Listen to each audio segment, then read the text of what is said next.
So then we're going to tell you a little bit more about what happened. Bringing it back as the preview, okay, Mary Hare lured my daughter from her homeroom class where she was an honor roll student. She wanted her in cheerleading. She kept on taking my daughter out of school. Taking her from Vermont across the border to New Hampshire is what I was told, to Walmart, which would have been an hour and 40 minutes each way. Well, the school secretary, Jocelyn Gervais, she told me when I called to check on Brianna, she told me that she wasn't there. I about flipped. But then I thought, oh, okay, well, she out with her dad. Maybe her dad came to visit her or something. That's not what happened. Mary Hare had taken my daughter out of school. Why did she take my daughter out of school? And then all of a sudden, I was getting all these tickets in the mail from the constable. And then I was getting all of these situations where the black principal, who has now been found to be abusive, he beat up a guy that's a PI that didn't give him the answers he wanted on his wife, okay? So there's a lot of stuff going on here. He himself, his name is Dr. Michael Knox, okay? New Jersey. Look him up. Friendship, no, Township or some shit. I don't know. Anyways, look him up because he'll be included in another lawsuit as well. The fact is, they groomed and lured my daughter. And at the end of the school year, when I was in Barnstable County, after we had already moved, because the home had been vandalized, it was on the front page of the newspaper that it had been vandalized, that there were eyewitnesses to the vandalism, okay? So whatever happened to all that, well, we'll get to that later on as well. Mary Hare is what happened to that. I'm pretty sure of it. I've got it in my file, and the documents prove to it. Anyhow, when Mary Hare, showed up at the fairgrounds, I believe it was July 21st, she told me that her cruise got cut short or some stupid shit story, and couldn't believe that my children had been taken from me. And oh my good Lord, I am a, mandated reporter. So she offered to give me a ride. And of course I'm going to offer to take the ride, to go see what I can do about my children. She puts me in a motel in Newport City, Vermont, pays the motel on a credit card, and told me that she would be back with information, or she would call me. One way or the other, she would definitely make sure I heard from her. I didn't hear from her. I found out through the grapevine later on that my daughter was placed in her custody, in her care. And along with that, her husband being Border Patrol supervisor of Border Patrol out of Island Pond, Vermont, Jeffrey Hare. He has been found by DCF to have sexually assaulted and abused my daughter. Not only one time, but a couple times. I've got the paperwork right here. Now, I want to know why I'm called a liar when I've got all of the case file. But you're going to find that if you petition the court, if they don't give you your case file, you can get your case file. You can sue for your case file, and I'm going to tell you about that because along the journey here, I have found that you got to uphold your constitutional rights, human rights, civil rights, and more rights, okay? And I teach classes on that now.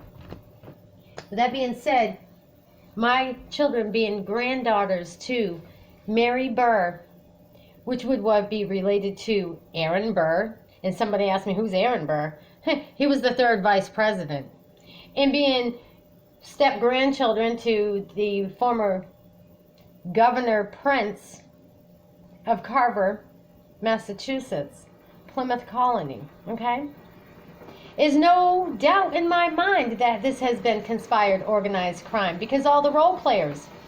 Now, Jeffrey Hare, again, being the Border Patrol supervisor, why they come at me, they all knew. There's 5 agencies. There's no way I ever abandoned my kids. You're always on camera and spotlight. You have 5 agencies in Island Pond, Vermont, which I don't know if anybody of you know. Island Pond, Vermont is several hours from here, from Cape Cod.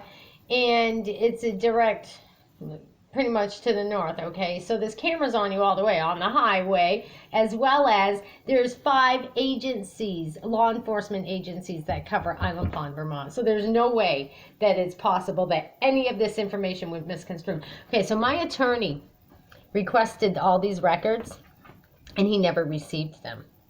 He never received them because the computer in Island Pond Police Department came up missing. So the now, to date, 2022, okay, the now police chief, or whatever he calls himself, the sheriff of that town, one-man band, okay, his name is Jeffrey Noyce.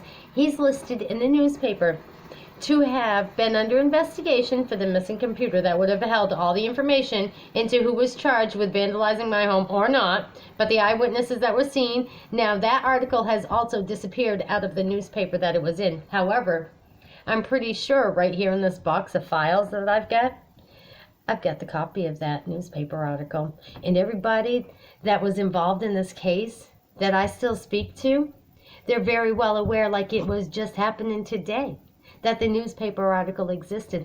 I also have newspaper articles that my daughter had run away from the sexual and physical abuse that Jeffrey Hare was committing against her. She got on an airplane and she took off to Florida for safety. She was so desperate to get away from the sex trafficking. Did I say sex trafficking? I sure did. Why? Because I'm going to tell you right now, as of 2022, as of December of 2021, I was a victim. And as of March 2022, I'm a survivor of human trafficking and sex trafficking, as well as a whole lot more. I've been drugged, I've been raped, and currently I'm being stalked right here where my roots are. And I don't appreciate it. But that's another story for another time. Anyhow, I want you all to know that Falmouth Police Department, one of the officers that was involved was an officer that got fired for committing crime for Falmouth Police Department back in 2014. Look him up. I've got the paperwork on it. I've also got his report, his false report that he wrote against me. So everybody needs to be aware that if you've got any questions about DCF, or if you've got anything that's happened against you that you want justice for, please feel free to contact me. I'm going to be sharing more of this information with you. My story, true story, facts, and I don't have many opinions, but I do have a few. So when you hear this, you best know that I'm not going to speak unless I know what I'm talking about, and I have the paperwork right here with me to prove it all. And I am going to be going through it tonight, and I'm going to be sharing it tomorrow. Y'all have a blessed day.